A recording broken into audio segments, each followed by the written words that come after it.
Hello everyone, কি খবৰ আপোনালোকৰ আশা কৰিছো আপোনালোক সকলো ভালে আছে আৰু আমাৰো বৰ্তমান ভালে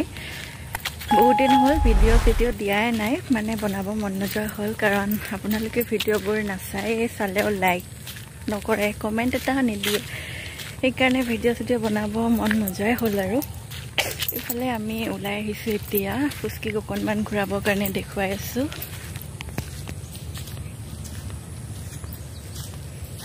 বৰষুণ দিছিলে কেইদিনমান হ'ল বৰষুণ কমাই নাই কিনকিনিয়া বৰষুণ দিয়ে আছে অৱস্থা দেখিছে আপোনালোকে সবফালে পানী জমা হৈ গৈছে বুকা আৰু আমি যোনখিনি ঠাইত আহি আছো এইখিনি ঠাইত আমি সদায় আহো আগতে ভাল আছিলে বুকা সুকা ইমান নাছিলে এতিয়া মানে কি হ'ল ৰিসেন্টলি এটো ৰিগ এটা হয় মানে তাতে আকৌ ৰিগটো বহুৱাইছিলে সেইকাৰণে গুটেই লেতেৰা কৰি থৈ গৈছে দেখুৱাম বাৰু আপোনালোকক আগত আছে দেখুৱাই আছো সো আজিৰ ভিডিঅ'টোত ভাবিছো আপোনালোকৰ লগত অকণমান মোৰ মনৰ কথা আলোচনা কৰো কৈ আছো আগতে আমি যোনখিনি ঠাইত বহু গৈ লওঁ আৰু ইফালে আমাৰ ফুচকিৰ লগ এটা আছে এটা নহয় বহুত কেইটা মতা কুকুৰ আছে যেহেতু আমাৰ ফুচকি মাইকি সো তাইৰ বহুত ফ্ৰেন্ড আছে আৰু ইফালে দেখিছে কিমান মৰম লগা একোই নকৰে সদায় আহে একচুয়ালি আমি যেতিয়া এমাত্ৰ মোৰ গাত উঠিছিল এটো সেইফালে হিখন নাগালেণ্ডৰ পাহাৰ আৰু ৰিগৰ কথা কৈছিলো যে এইকেইটা ৰিগ মানে আগৰ পৰাই আছে কিন্তু পাইপ চাইপবিলাক চাগে জাম হৈ গৈছিলে তাকে অলপমান ক্লিয়াৰ কৰিবৰ কাৰণে আকৌ ৰিগটো বহুৱাইছিলে আৰু দেখিছেনে কিমান লেতেৰা হৈ গৈছে এতিয়া আগতে মানে চাফা আছিলে এতিয়া লেতেৰা হৈছে এইটো ৰিগ ইটো এটা আৰু সেই দখৰটো এটা আছে যেতিয়া মানে তেলটো উঠাই পাইপ গিটা মানে অকণমান ভাইব্ৰেট হৈ থাকে এদিন মই সুইচ চাইছিলো তেতিয়া মানে গম পাইছো আৰু তেল এতিয়া উঠি থাকে বুলি পেলাই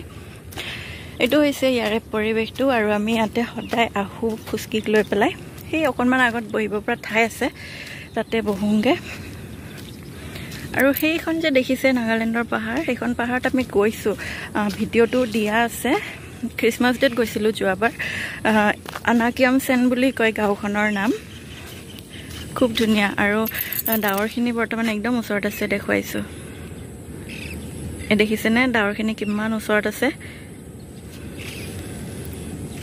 ভিডিঅ'ত আপোনালোকে ভালকে ধৰিব নোৱাৰিবও পাৰে কাৰণ আইফোন নহয় যে এন্ড্ৰইড ফোন হে আৰু যি নহওক বলক আমি বহি লওঁগে আৰু মই যে ইয়াতে বহি আছো ফুচকি সিডোখৰ পৰা মাতি আছে কথা আলোচনা কৰিম মানে কথাটো হ'ল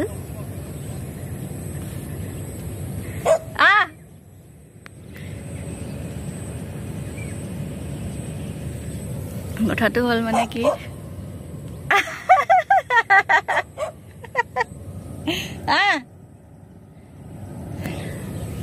তো ফুচকি মানে মোক হেডখৰ পৰা চিঞৰিয়ে আছে মানুহে কয় আজিকালিৰ মানুহবিলাক অকল পইচাৰ পিছতেই দৌৰে ঠিক আছে মানি ললো পইচাৰ পিছতেই দৌৰে এইটো হয় সঁচা কথা হয় পইচাৰ পিছতেই দৌৰে কিন্তু আপুনি এটা কথা মন কৰিছেনে ধৰি লওক মোৰ ঘৰৰ কাষতে মানুহ এঘৰ তাতে বিয়া পাতিছে আৰু বিয়াখনত মই দুখীয়া আৰু মই যদি হাৱাই চেণ্ডেল এযোৰ পিন্ধি যাওঁ মানুহে ক'ব কি সেইটো মোৰ অকাত মোৰ দামী চেণ্ডেল এযোৰ বা দামী কাপোৰ এযোৰ পিন্ধি যোৱাৰ অকাত নাই মই দুখীয়া কাৰণ মোৰ হাতত পইচা নাই কিন্তু ঘৰৰ কাষতে বিয়া পাতিছে ধৰি ললো মই বহুত ধনী মই হাৱাই চেণ্ডেল এযোৰ পিন্ধি গৈছো পুৰণা কাপোৰ এযোৰ পিন্ধি গৈছো মানুহে কি ক'ব ও মানুহগৰাকী বা মানুহজনে একদম পুৰা ডাউন টু আৰ্থ মাটিৰ মানুহ পুৰা এনেকৈ ক'ব হয় নাই এতিয়া আপোনালোকে ভাবকচোন টকা পইচাই মানুহক জাজ কৰিলে নে নাই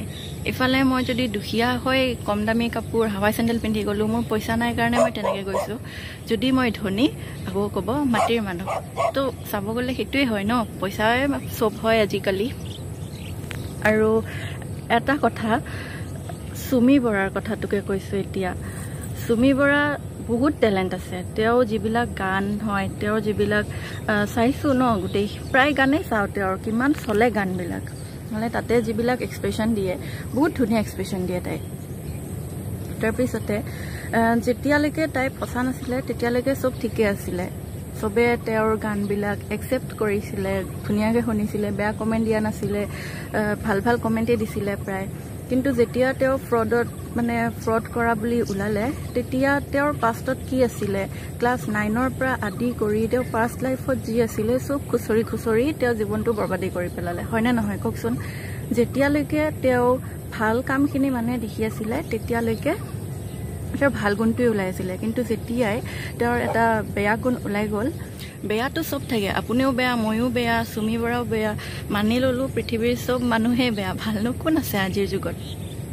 আৰু সেই বেয়াটো মানুহে তেতিয়ালৈকে গম নাপায় যেতিয়ালৈকে বস্তুটো দেখা নাপায়। কিন্তু যেতিয়াই দেখা পাব আমাৰ বেয়া গুণটো, তেতিয়াই আমি বেয়া হেন তেন কিবা কিবি চব ওলাই যাব। হয়তো মই যদি আজি কিবা এটা বেয়া কাম কৰোঁ, তেনেহ'লে মোৰো পাষ্টত কি আছিলে গোটেইখিনি খুচৰি খুচৰি ৰাইজে উলিয়াই পেলাব। মানুহক ইমানো এটা মেণ্টেলি টৰ্চাৰ কৰিব নালাগে য'ত মানুহে ছুইচাইড কৰিবলগীয়া হৈ যায়। মাজতে চাইছিলোঁ নিউজ এটা, ফেচবুকতে দেখিছিলোঁ, নিউজ পৰ্টেলৰ কোনোবাই ল'ৰা এজনক ব্লেকমেইল কৰাৰ কাৰণে তেওঁ ছুইচাইড কৰি ল'লে। কিমানখিনি সঁচা কিমানখিনি মিছা আৰু তাৰ ষ্টৰিটো মই নাজানো, জাষ্ট দেখিছিলোঁ নিউজটো, সেইকাৰণে মই আজি কথাটো উলিয়ালোঁ। আৰু চ' মানুহক ইমানো মেণ্টেলি প্ৰেছাৰ দিব নালাগে, টৰ্চাৰ কৰিব নালাগে যে কোনোবা মানুহে সেই প্ৰেছাৰটো সহ্য কৰিব নোৱাৰি কিনে ছুইচাইড কৰি লওক। এনে কথাটো কৈছোঁ, চুমি বৰাক যে এতিয়া ইমান মেণ্টেলি টৰ্চাৰ কৰিলে,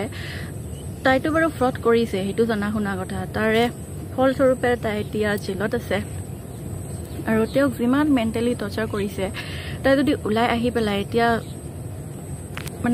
তেওঁৰ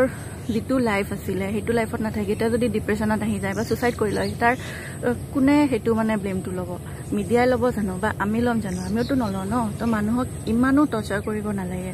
এতিয়া তাই জেলৰ পৰা ওলাই অহাৰ পিছত তাই বাকী জীৱনটো কেনেদৰে থাকিব? কি ঠিক, তাই যদি যিটো গান চানৰ কাম কৰিছিল, যিটো সাংস্কৃতিক জগতৰ লগত তাই জড়িত আছিলে, এইটোত যদি তাই আৰু যাব নোৱাৰে, মুখ উলিয়াব নোৱাৰিব ন মানুহৰ লগত, কাৰণ তাইৰ পাষ্টৰ গোটেইখিনি কথাই ওলাই গৈছে। চ' মানুহক মই ভাবোঁ ইমান টৰ্চাৰ কৰিব নালাগে। আপোনালোকে কি ভাবে কমেণ্ট কৰি জনাব। কথাখিনি সঁচা হ'লেও মোৰ কোৱাৰ ধৰণটো ভুলো হ'ব পাৰে। যদি ভুল হৈছে কওঁতে, তেনেহ'লে দায় দোষ নধৰি কমেণ্ট কৰি জনাব কোনখিনি ভুল হৈছে।